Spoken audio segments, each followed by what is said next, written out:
என்ற பாவேந்தரின் வரிகளுக்கேற்ப தன் உள்ளத்தையும் உயிரையும் தமிழுக்காக அர்ப்பணித்து தமிழை போற்றி வளர்த்துக் கொண்டிருக்கும் அறிஞர்கள் நிறைந்த இச்சபைக்கும் அன்னை தமிழுக்கும் என் அன்பான வணக்கங்கள்.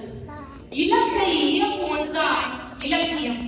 தமிழ் வழி நம் இலக்கை இயக்குவதற்காக களம் வைத்து நம் கரம் பிடித்து இலக்கிய வானில் வலம் வர செய்து கொண்டிருக்கும் சிங்கப்பூர் தமிழ் இலக்கிய களத்திற்கும் சிறப்பு விருந்தினர் அவர்களுக்கும் சிறப்பு பேச்சாளர் அவர்களுக்கும் என் சிறப்பால் அவர்கள் மனிதனின் உறுதியாய் கொண்டிருக்கிறார்கள். முதியோர்கள் என்று பார்த்தால் முதியோர் இல்லம் என்ற பெட்டிக்குள் அந்த அறுப்பு பெட்டகங்களை அனுபவ பேழைகளை மூடி வைத்திருக்கிறார்கள். பதவி விழித்தார் பாவேந்தர். அன்பு, பாசம், நேசம், காதல், கருணை இல்லாத குடும்பம் எதிர்காலத்தில் வரக்கூடுமோ என அவர் பயந்தார். அதனால்தான் குடும்ப பிணைப்பை மேம்படுத்த குடும்ப பிணைப்பை மேம்படுத்த குடும்ப விளக்கு என்னும் காப்பியத்தை படைத்தார். மணவழகன், தங்கம் இவர்கள் தான் நம் கதையின் நாயகர்கள். பாசம் என்னும் பாக்கடலை ஈர்த்தவர்கள். அந்த பாக்கடலிலிருந்து என் சிற்றறிவுக்கு எட்டிய சில துளிகளை உங்களுக்கு முன்கழிக்கிறேன். சூரியனுக்கு முன் எழும் தங்கம் கோலமிட்டு வீட்டு வேலைகளை செய்து உணவு சமைத்து அதை பரிமாறி பிள்ளைகளை பள்ளிக்கு அனுப்பி கணவன் தன் கடைக்கு சென்றவுடன் சாப்பிட உட்கார்ந்தார். இதுதான் காட்சி. உணவு உண்ணச் சென்றால் அப்பம் உண்டனர் சீனியோடு. தனல் நிற மாம்பழத்தில் தமிழர் சுவையை கண்டார். மணவாளன் அருமை பற்றி மனம் ஒரு கேள்வி கேட்க இணையற்ற அன்புக்கு நிகராகுமோ இவைகள் என்றார்.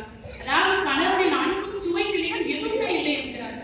கணவன் மனைவி உறவு என்பது பார்க்கும் பொழுது பாசமாயிருப்பது மட்டுமல்ல, அருகில் இல்லை என்றாலும் அவர்களின் அன்பில் கலப்பதுதான் பிணைப்பு என்பதை படம் பிடித்து காட்டியிருக்கிறார் பாவேந்தர்.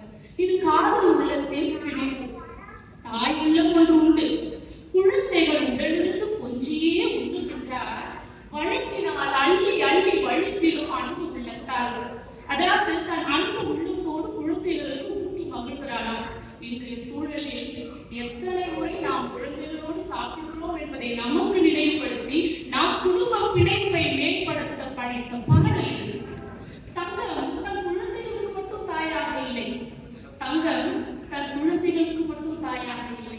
இனி வாழும் நாள் நினைத்தால் இளையவர் மாமன் மாமி நனியிறங்கிடுதல் வேண்டும், நான் அவருக்கு அன்னை போல்வேன் என்று சொல்லி மணவழகின் வயதான தாய் தந்தையருக்கும் தாயாய் மாறுகிறார் தங்கம். தங்கத்தின் சேவைகளை கண்டு அகமகிழ்கிறார்கள்.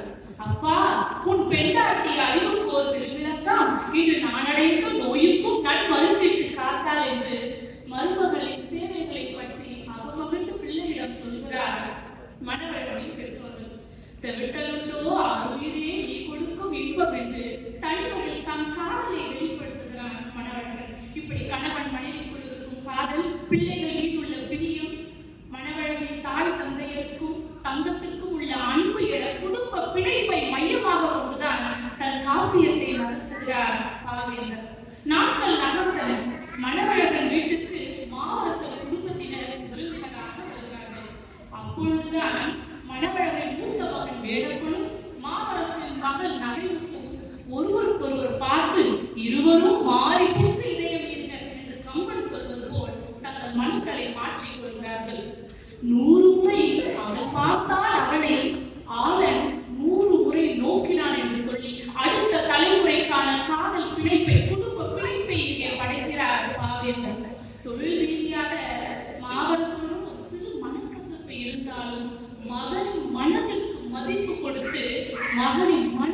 மதிப்பு கொடுத்து அவன் காதலுக்கு மகிழ்ச்சி அடைகிறான். என் பிள்ளை உள்ள பகையும் ஒழியாதோ என்கிறான் மணவழகன். இங்குதான் மகனுக்கும் தந்தைக்கும் உள்ள புரிதல் வெளிப்படுகிறது. இன்றைய சூழலில் பல வீடுகளில் மகன்களும் தந்தைகளும் பேசிக் கொள்வதில்லை. அந்த பிரிதலை பிணைப்பாக்குவதற்காகத்தான் இந்த பாடல் இங்கு பாவேந்தரால் படைக்கப்பட்டது. மணவழகின் மகன் வேடப்பனுக்கும் நகைமுத்துவுக்கும் திருமணம் நடைபெற்றது.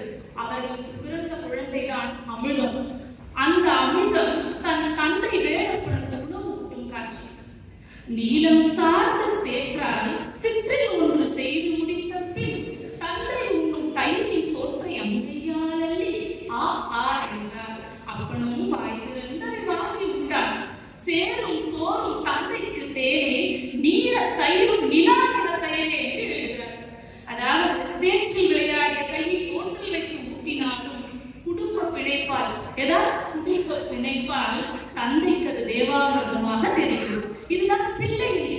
என்ன ஒரு பிணைப்பு பாருங்கள். இளமையில் நம்பரமாய் சுமந்து கொண்டிருந்த மணவழகரும் தங்கமும் இப்பொழுது பேர குழந்தைகளுக்கு ஒப்படைத்து விட்டார்கள். மணவழகனுக்கு 105 வயது, தங்கத்துக்கு 100 வயது. மணவழகனுக்கு தோளில் வலிமை இல்லை, குடிப்பது பாலும் கஞ்சியும் தான். தங்கத்துக்கு உடல் வானவில்.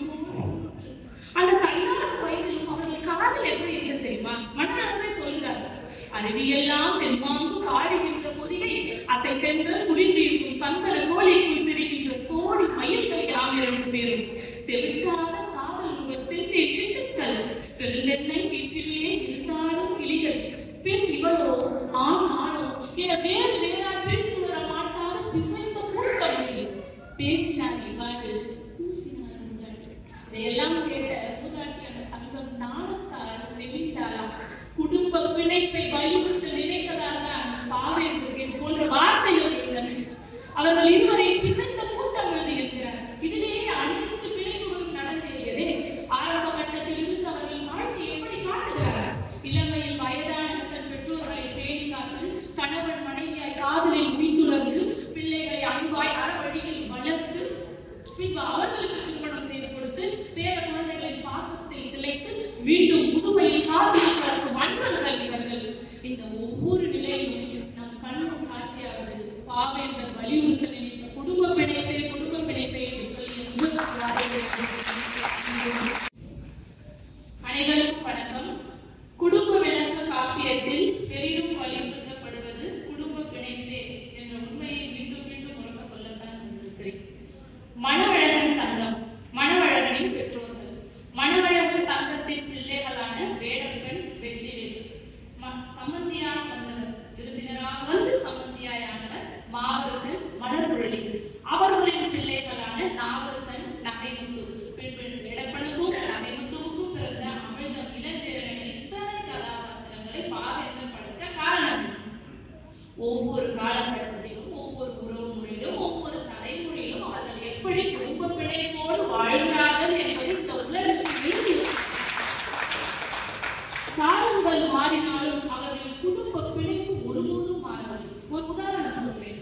இளமையில் தங்கத்தை வர்ணிக்கும் பாவேந்தர் முத்தான வாயால் முழு நிலா முகத்தால் அத்தான் என்றனர் அழகியோன் வந்தார். அப்பொழுது வந்த அழகியோனான மணவழகனுக்கு தங்கத்தின் குடும்ப பிணைப்பு இருந்தது. அதே தங்கத்தை முதுமையில் மதியல்ல முகமாற்கு வர நிலம் எது உனக்கு இன்பம் தரும் என்று கேட்பார்.